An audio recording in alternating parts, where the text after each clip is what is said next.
Hey folks, this is Kelani. Welcome to the Mythic Tomb of Sargeras raid guide. Let's kick things off with GOROTH.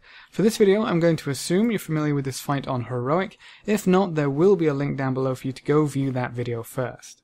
For this fight, we use 2 tanks, 4 healers, and 14 DPS. So there's 2 pretty significant additions on Mythic difficulty, the first being a new ability, Rain of Brimstone. You'll see 3 red circles appear in random locations throughout the room, making it even more important for your raid to be spread out. If any of these circles are not soaked, a Brimstone Infernal will spawn, which will basically mean a wipe.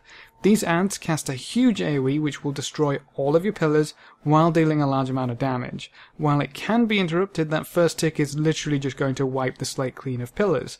No pillars means you basically die to the other abilities, so if an add spawns, it's better to just wipe and try again.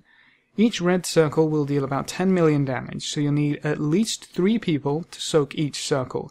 You can use immunities and large damage reduction cooldowns to solo soak, and we typically saved immunities for times in the fight where things were getting really messy, or just for the annoying circles that spawned super far away.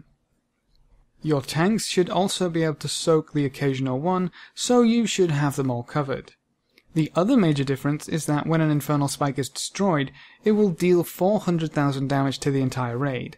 That means if you have a lot of spikes up when Infernal Burning goes off, you'll probably just all die. So throughout the fight, you want to actively destroy the pillars with your Crashing Comets, but remember to leave 1 or 2 up for the Shattering Stars, and you'll still need at least 1 up at all times to deal with the Infernal Burning.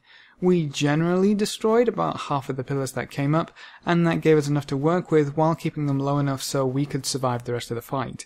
Bear in mind that if you get super unlucky with fire placement from the erupting fire from the corners, that can destroy a lot of pillars too, so make sure your raid is spread out to get your pillars spread out, and pay attention to how many you have. You know, if all of your pillars just got destroyed by fire coming out onto the floor, maybe don't destroy a few for a while and see how things go. The last thing I would add is that even though it's not a Mythic specific ability, you still need to watch out for the Crashing Comet debuff. It deals a huge amount of damage on Mythic difficulty, so be sure only the target of the ability is getting hit by the explosion to prevent spreading the debuff around.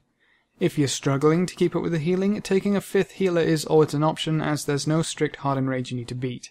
And that's it. Honestly, if you can keep up with the healing and soak all of the red circles, you should be able to get the boss down without too much trouble.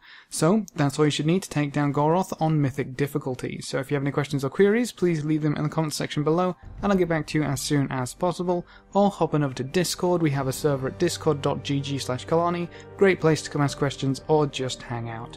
Remember to leave a like just below the video before you leave, and if you want to see more, make sure to subscribe. But apart from that, thanks for watching folks, good luck and have fun, and as always, I will see you next time.